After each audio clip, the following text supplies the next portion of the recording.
बदायूं में न्यूज 18 से बातचीत में शिवपाल यादव के बेटे आदित्य यादव ने कहा कि बदायूं मेरा घर है। अपने चुनाव लड़ने और चुनाव की तैयारियों समेत बीजेपी पर भी आदित्य यादव ने खुलकर बात की। न्यूज 18 से बातचीत में क्या कहा, आपको सुनवाते हैं। उसके उद्घाटन में यहाँ उपस्थित हुए थे। कार्यालय का शुभारंभ हो गया है और कार्यालय हम लोग थोड़ा सा समय के बाद कर पाए क्योंकि तैयारी करनी थी। अन्यथा हम लोगों ने विधानसभा बीसीसी के अंदर और अन्य 5 विधानसभाओं में चुनाव प्रचार शुरू कर दिया है और निश्चित ही पार्टी के जितने भी हमारे पदाधिकारी हैं सब पूरी तरीके से ज़मीन पे उतर चुके हैं और चुनाव अच्छा जा रहा है। जैसे आपने अभी बात कही कि इस सीट पर जो है मुलायम सिंह परिवार का वो रहा है, तो अब आप सीधा सीधा कह रहे हैं मोदी जी आगे यहाँ पर लड़ सकते हैं, टक्कर दे सकते हैं।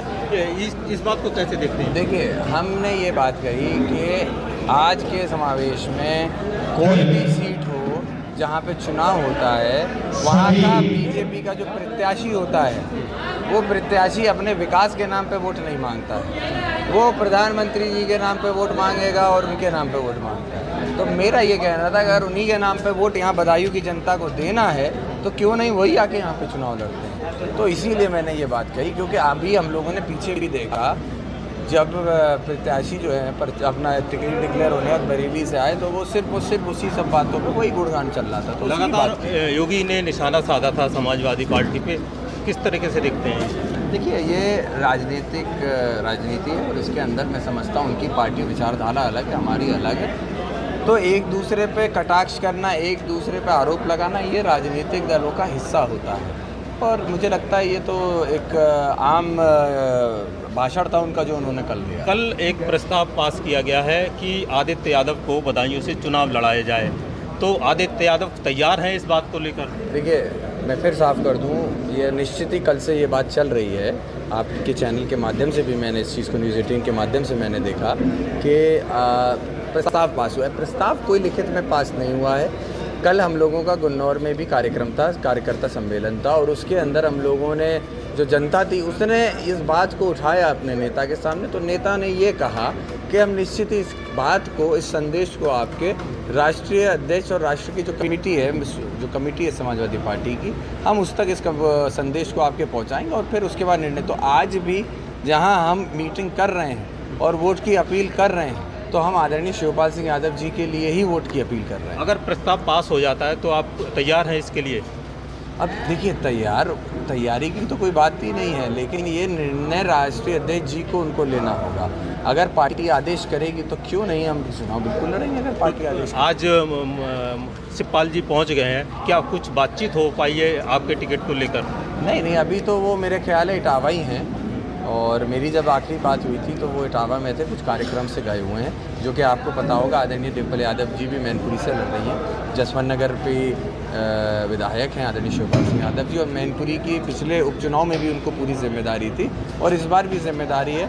तो इसीलिए वो 3 दिन के दौरे पर मैनपुरी लोकसभा चुनाव को देखते हुए आदरणीय डिम्पल यादव जी के समर्थन में वहाँ पहुँचे हुए हैं। शिवपाल जी कह रहे हैं युवा को बनाना चाहिए यहाँ से सांसद, आप युवा हैं तो उनकी भी इच्छा यही है कि आपको टिकट दे दिया जाए।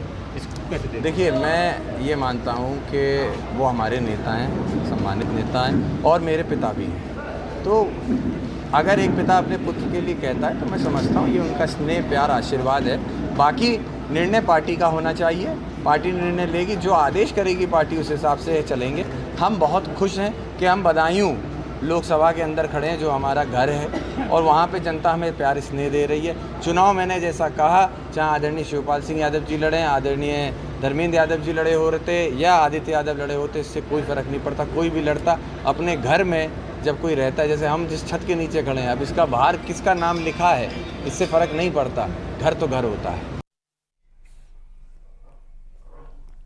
इधर कासगंज में समाजवादी पार्टी को बड़ा झटका लगा है। कासगंज जिले में समाजवादी पार्टी के बड़े नेता और पूर्व सांसद कुंवर देवेंद्र सिंह यादव के नेतृत्व में कई हजार एसपी कार्यकर्ता बीजेपी में शामिल हुए।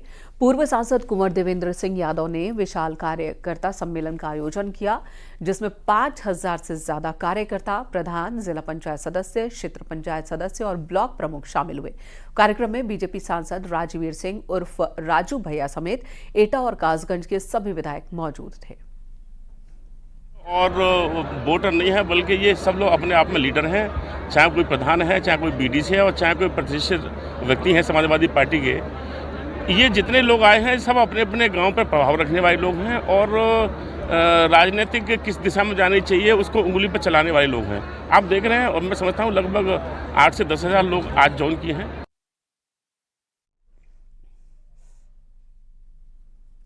कांग्रेस को एक और झटका लगा है। बॉक्सर विजेंद्र सिंह बीजेपी में शामिल हो गए हैं। बीजेपी मुख्यालय में बीजेपी के नेता विनोद तावड़े ने विजेंद्र सिंह को पार्टी में शामिल करवाया। इस मौके पर विजेंद्र सिंह ने कहा कि पीएम नरेंद्र मोदी अमित शाह के नेतृत्व में बीजेपी में शामिल हो रहा हूं। एक तरह से घर वापसी हो रही है। दरअसल कुछ दिन पहले तक विजेंद्र सिंह के कांग्रेस से मथुरा से चुनाव लड़ने की अटकलें चल रही थी, लेकिन ट्वीट करके विजेंद्र सिंह ने संकेत दे दिए थे। कुछ दिन पहले उन्होंने पोस्ट करके लिखा था, जनता जहां चाहे मैं तैयार हूं। बता दें 2019 में कांग्रेस पार्टी में शामिल हुए विजेंद्र को आपने पहले चुनाव में ही हार का सामना करना पड़ा था।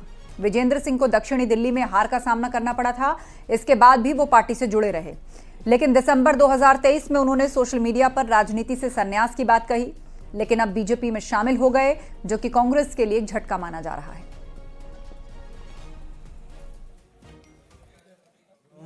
और एक तरह से कहते घर वापसी हो रही है मेरी। तकरीबन 19 में मैं चुनाव लड़ा था और ऑलमोस्ट 5 साल होने वाले हैं, अभी 4 साल होने वाले हैं।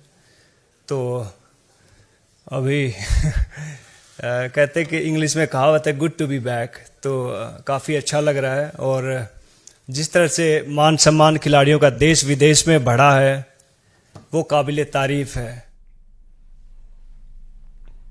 यहाँ रुकेंगे एक छोटे से ब्रेक के लिए। खबरें लगातार जारी हैं।